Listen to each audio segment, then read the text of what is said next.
Hello बच्चों, welcome to Aarti's knowledge base. So I hope आप सब ठीक होंगे। पिछली वीडियो में मैंने अल्फ़ाबेटिकल क्लासिफिकेशन को कवर किया था। इस वीडियो में हम टैक्सोनॉमिकल क्लासिफिकेशन और मॉर्फोलॉजिकल क्लासिफिकेशन को कवर करेंगे और उसके एडवांटेजेस और डिसएडवांटेजेस भी देखेंगे। शुरू करते हैं टैक्सोनॉमिकल क्लासिफिकेशन से।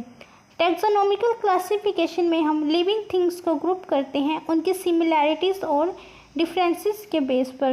तो इस सिस्टम में हम पढ़ेंगे जो ड्रग होती हैं वो प्लांट और एनिमल्स के अकॉर्डिंग अरेंज होती हैं।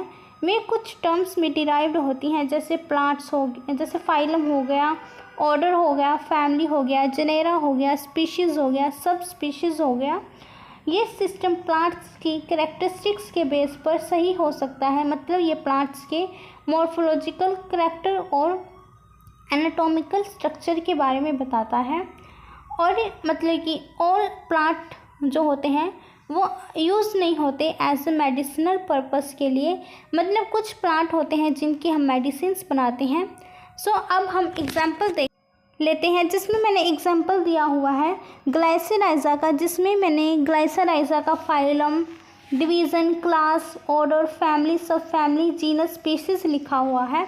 ऐसे ही बहुत से एग्जाम्पल हैं टैक्सोनॉमिकल क्लासिफिकेशन के, जैसे बेलाडोना हो गया, आप ये देख लेना खुद से, मैंने बस एक ही एग्जाम्पल दिया हुआ है। नेक्स्ट अब हम पढ़ेंगे एडवांटेजेस और disadvantages of taxonomical classification. Advantages में फर्स्ट पॉइंट देख लेते हैं। टैक्सोनॉमिकल क्लासिफिकेशन इवोल्यूशनरी डेवलपमेंट में हेल्प करती है, मतलब कैसे जो स्पीसीज़ है वो कनेक्ट होती हैं अपने असेंटर्स के साथ थ्रू अपने पूर्वजों के साथ। और ये सिस्टम इंफॉर्मेशन प्रोवाइड करता है साइंटिफिक नेचर ऑफ ड्रग्स के बारे में, और जो मेजॉरिटी है करैक्टर्स की वो हम इजीली स्टडी कर सकते हैं। डिसएडवांटेजेस में हम देखेंगे ये सिस्टम ड्रग के केमिकल कंस्टिट्यूएंट और बायोलॉजिकल एक्टिविटी को कोरिलेट नहीं करता, मतलब कि इनके बारे में इंफॉर्मेशन प्रोवाइड नहीं करता। नेक्स्ट अब हम देखेंगे morphological classification. In this system of classification जो ड्रग होती है वो प्लांट और एनिमल के पार्ट्स के मॉर्फोलॉजिकल नेचर के अकॉर्डिंग अरेंज होती है, मतलब जैसे जो प्लांट है उसका कौन सा पार्ट यूज़ होगा एज अ क्रूड ड्रग बनाने के लिए, जैसे फ्लावर हो गया, लीफ हो गया, रूट हो गया, स्टेम हो गया। और जो क्रूड ड्रग है इन्हें दो ग्रुप में डिवाइड किया गया है इस बेस पर कि एनिमल और प्लांट्स का कौन सा पार्ट यूज़ होता है क्रूड ड्रग बनाने के लिए। दो पार्ट्स में डिवाइड किया गया है, ऑर्गेनाइज्ड ड्रग में और अनऑर्गेनाइज्ड ड्रग में। नेक्स्ट अब हम पढ़ेंगे ऑर्गेनाइज्ड ड्रग के बारे में और अनऑर्गेनाइज्ड ड्रग के बारे में। पहले ऑर्गेनाइज्ड ड्रग देख लेते हैं। ऑर्गेनाइज्ड ड्रग को सेलुलर ड्रग भी कहते हैं। जो ऑर्गेनाइज्ड ड्रग होती हैं वो डायरेक्टली प्लांट कंपोनेंट से बनती हैं जो सेलुलर टिश्यू कंटेन करती हैं, जैसे राइजोम्स हो गया, बार्क हो गया, लीव्स हो गया। और जो अनऑर्गेनाइज्ड ड्रग हैं इन्हें असेलुलर ड्रग भी बोलते हैं। और जो ऑर्गेनाइज्ड ड्रग होती हैं वो डायरेक्टली प्लांट कंपोनेंट से बनती हैं जो सेलुलर टिश्यू कंटेन करते हैं, जैसे राइजोम्स हो गया, बार्क हो गया, लीव्स हो गया, फ्रूट्स हो गया या होल प्लांट हो गया। और जो अनऑर्गेनाइज्ड ड्रग हैं इन्हें असेलुलर ड्रग भी कहते हैं। जो अनऑर्गेनाइज्ड ड्रग होती हैं वो डायरेक्टली होल प्लांट या प्लांट के किसी पार्ट से नहीं बनती।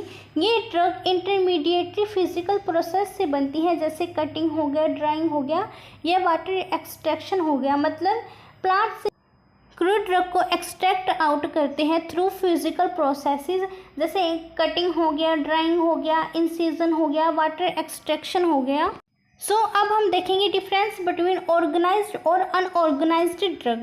मैंने आपको पहले भी बताया था जो ऑर्गेनाइज्ड ड्रग होती हैं इसमें हम प्लांट के किसी पार्ट का यूज़ करते हैं ड्रग बनाने के लिए, और जो अनऑर्गेनाइज्ड ड्रग होती हैं इसमें हम फिजिकल प्रोसेसेस का यूज़ करते हैं। जो ऑर्गेनाइज्ड ड्रग है वो सेलुलर स्ट्रक्चर कंटेन करती है, जबकि unorganised drug cellular structure contain नहीं करती। और जो ऑर्गेनाइज्ड ड्रग हैं इनको हम मॉर्फोलॉजिकल करैक्टरिस्टिक्स से आइडेंटिफाई कर सकते हैं, और अनऑर्गेनाइज्ड ड्रग को केमिकल और फिजिकल स्टैंडर्ड का यूज़ करके हम इन्हें आइडेंटिफाई कर सकते हैं। नेक्स्ट देखेंगे एग्जाम्पल ऑफ ऑर्गेनाइज्ड ड्रग। मैंने यहाँ पे एक पिक्चर अपलोड की हुई है, आप देख सकते हैं। मैंने यहाँ पे जो प्लांट के पार्ट्स है जैसे वुड लीव्स हो गया, ये कौन कौन से प्लांट का यूज़ होता है। नेक्स्ट है एग्जाम्पल ऑफ अनऑर्गेनाइज्ड ड्रग। यहाँ पे भी मैंने एक पिक्चर अपलोड की हुई है, आप देख सकते हैं कि अनऑर्गेनाइज्ड की कैटेगरी में कौन कौन से प्लांट्स आते हैं। सो अब हम देखेंगे एडवांटेजेस और डिसएडवांटेजेस ऑफ मॉर्फोलॉजिकल क्लासिफिकेशन। सो पहले एडवांटेजेस में पहला पॉइंट देख लेते हैं। इस सिस्टम से हम क्रूड ड्रग्स की क्लासिफिकेशन ईजी कर सकते हैं, और जो मॉर्फोलॉजिकल क्लासिफिकेशन है ये अडल्ट्रेंट्स को आइडेंटिफाई करने में यूज़ होता है, जैसे अडल्ट्रेशंस आ जाती हैं कई बार। सो डिसएडवांटेजेस में देखेंगे, जो केमिकल कंस्टिट्यूएंट और थेरेपेटिक यूज़ होता है क्रूड ड्रग्स का, ये सिस्टम उनके बारे में कोई इन्फॉर्मेशन प्रोवाइड नहीं करता। ये इसकी एडवांटेजेस है कि ये जो थेरेपेटिक यूज़ होता है क्रूड ड्रग्स का और केमिकल कंस्टिट्यूएंट्स के बारे में कोई इन्फॉर्मेशन प्रोवाइड नहीं करता। So thanks for watching. I hope आपको ये वीडियो अच्छी लगी।